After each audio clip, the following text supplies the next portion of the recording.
airbags. We've been dreading doing these on this BMW, but they are a necessity to get done before we get this car on the road and safetied by the police. 3 airbags blew, and we're pretty sure there's gonna be some other airbag related issues, so we gotta find those too. By the end of today, we're either gonna have a car with no codes and airbags installed, or another expensive problem. My name is Ethan, this is my friend Ben, and welcome to Car Creations. We have put Dave on his own wheel. Next step is to harvest some airbags. So we're gonna need the passenger curtain airbag that goes all the way across. I'm freeing you from your prison. Driver's knee airbag. You don't need the passenger one. Oh boy. This is what the connector looks like. You go in from the bottom of the side. And you wanna pop off this little lid. And then once it's up, get the trim tool underneath and pry it out. Bang. That's the easiest one done. And unfortunately, the steering wheel airbag is different, so we have to buy that. Finally, we have to take apart the entire center console. The advanced crash safety module is located there. That basically holds all the codes for the crash event. So when you're coding new airbags, sometimes it's easier just to completely replace that with one from a non-crash car. Getting these footwell ones out are really easy, I won't lie. Bang. Nice job, bud. Before we put this new one in, make sure your battery's disconnected. What a weird looking cable. We have an Ethernet cable routed to the front of the car. I wonder what happens if I plug that into my computer. Immediately the car just gains 200 horsepower. We gotta mount the airbag up after we plug it in. And then trim. With the easy airbags harvested, we still had 2 expensive problems. The steering wheel airbag and the replacement electronics buried under the center console. For the airbags, there is a spring back there, this metal spring. And what you have to do is take some flat piece of metal and poke it into the holes and try to compress that spring. So you have to like feel it. A lot more helpful if you have seen it before to know what it looks like. There we go. Nice, let's go. Yeah, the whole airbag wire is all singed and weird. There you go. Nice job. Time to buy the $700 airbag. $700. Went a bit of a hunt on Facebook Marketplace. I found one an hour and a half away that cost 300 bucks. So this one should be pretty easy to install. Looks like it goes right up here, and then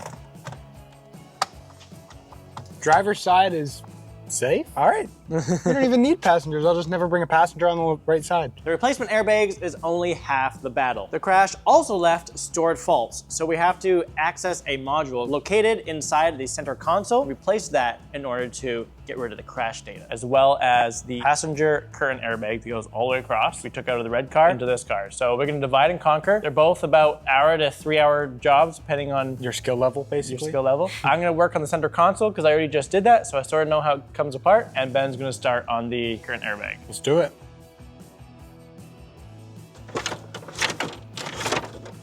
All right, it just has to come up high enough so we can access airbag device, the heart of the airbag. And here it is. I am physically incapable of doing this, so I made Ethan do it.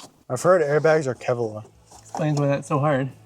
It's always hard filming in cramped cars. So what we need to do is drill out these blind rivets. There's specifically one here, one in the back. It's gonna be harder back there, so we got the shortest drill bit we could find, as well as the shortest drill that we could find. Ow, that's hot. My skin just like slid off of it. There we are. After literal blood, sweat, and maybe tears, we have gotten this current airbag out. I am so done with this. A rivet way back there, like as far back as you can possibly go. So you have to take the seat partially out, all the trim out there, C-pillar trim, all off in order to get to that rivet. All the airbags out the car.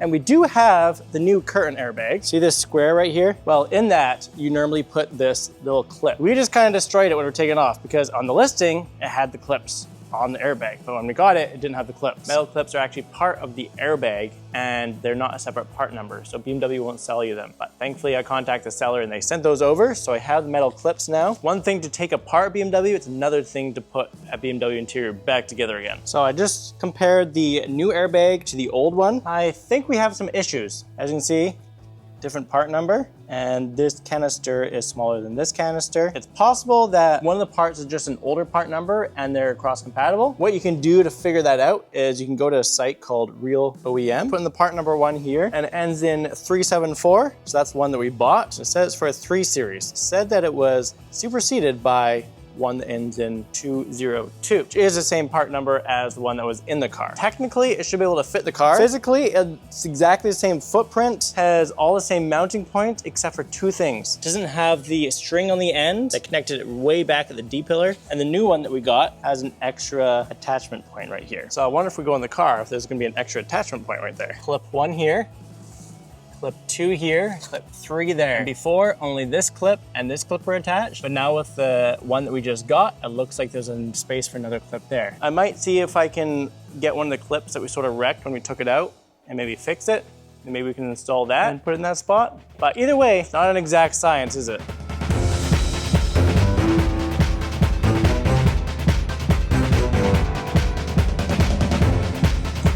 Airbag is now on the car. Car's taken apart. We tried the crash module from Dave and it was the wrong one due to the fact that this car has more features and has more doors. Thankfully, it's actually the same module as a 3 Series because it has 4 doors and it's the same chassis. So we could order that part number and it was a lot cheaper. So fingers crossed it worked.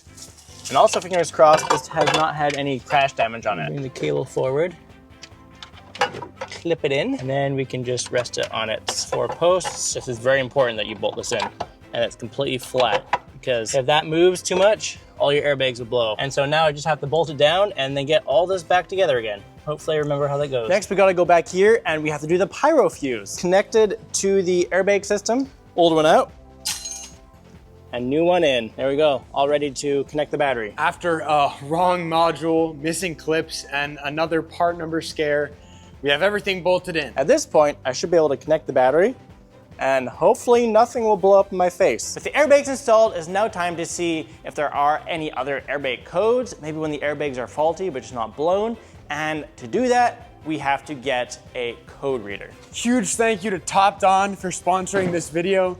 It's in this plastic industrial toolbox, and we have no fear of breaking it because it's been also covered in rubber. Let's see what's wrong with this car. Now our next step I've been putting off a little bit. I've done some other random things around the car because the battery should be ready to go in. And what I'm gonna do is get a just in case angle for you guys on the tripod. Nothing is blowing up. Very good news. Next, I'm gonna turn it on really quick. Then it's time for coding.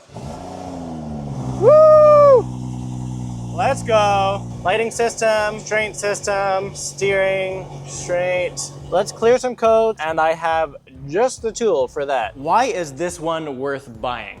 Well, as you can see, it is a large 11-inch screen, and this thing is actually pretty cheap. It's the same price as a normal code reader with the 8-inch screen. As you can see, in a very rugged case, I could probably drop this on the concrete and be fine. In addition to the code reader, a wired connection for the OBD2 reader.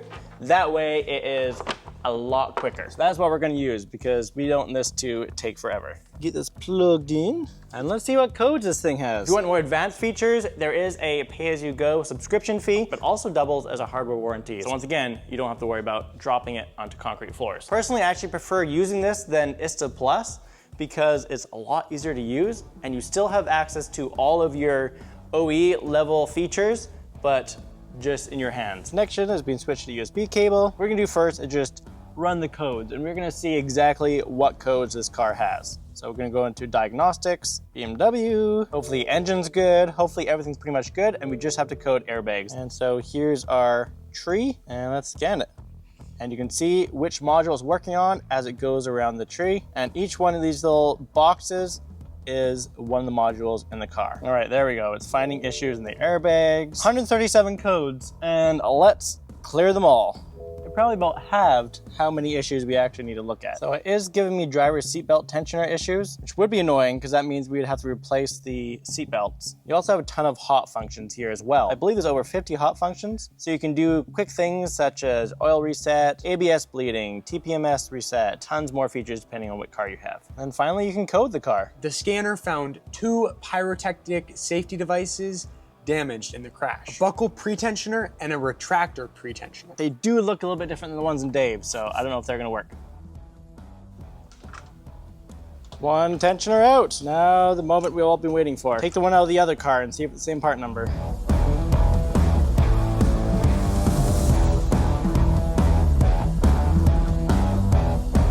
And And out comes the passenger one. Unfortunately, the seatbelt retractor pretensioner from Dave will not fit because Dave is a coupe. Until the replacement arrives, we cannot put the interior all the way back together again. The seatbelt tensioners right here will work. In order to get to them, we have to take the seats out of Dave. Well, technically we only have to take the driver's seat out, but we figured we might as well take both seats out because we're parting this car out anyway. And it's interesting because we have to move the seats forward and backward in order to do it because there are Torx bolts up there, Torx bolts back there. So we're gonna have to connect Dave back to power again, even though he's very taken apart. Bring him back to life. Just for a minute. I just had to adjust the battery a little bit, so hopefully. Aha, it moves. All right, move it all the way up. We just found this under the seat. They've been hiding tequila. Interesting. Yay! Seats out. This one was so much harder than the other one. Motor right here, which makes the seat move forward on the tracks. This side had come out. On this side, I had to twist this and just act like the motor, like I was the motor. Good news is the seat is out. I believe this is just a giant Torx screw. Ta-da! There you go. Right here is where the airbag connector connects into. And then we just cut the zip tie. Oh, scratching anything? Nice. As typical car creations rules go, take it off, you put it on. Get to work, Ethan. As the top-down scanner said, we have a driver's side tensioner gone. And that is this thing right here. This is the tensioner. Well, this is the seatbelt buckle. This is the tensioner right here. So this is what has blown. One bolt, and then as we did the other one, a little wire connection underneath. Oh. Voila. And then we put the new one in. Clip. Now we put this back in the seat. Then onto the seatbelt retractor tensioners. One donor part could fit, but the coupe retractor part could not. That means we can fix one code today, but unfortunately the other one will have to wait till the next video. The replacement was in, but before we buried it under the center console, we needed proof that the fault was actually gone. Auto scan. Airbag, good. Just the retractor tensioner from passenger. So this is a huge improvement. The driver's side buckle pretensioner is now gone. We now just have the passenger retractor tensioner, which is the seatbelt, and it's just on the passenger side, so I can put this side back together again, which is very exciting. And then once it gets here, we just have that one part and one more scan, and we should be done. Fingers crossed. So thanks to this top-down tablet here, we were able to get this car from a car full of faults to a car with only one part holding us up. And that's the video. Once again, huge thank you to TopDon. They've helped us so much throughout the coding process. So we'd really appreciate if you went and showed them some love and supported them. Obviously, the interior is not completely back together again because we're still waiting on that last seatbelt. However, future videos, hopefully that will be installed and then we can start on this front end. We hope you enjoyed the video. Most of all, we hope you all have an amazing rest of your day and we'll see you in the next one. Letting this car warm up for a bit because we're coding. Listen to how loud this exhaust is.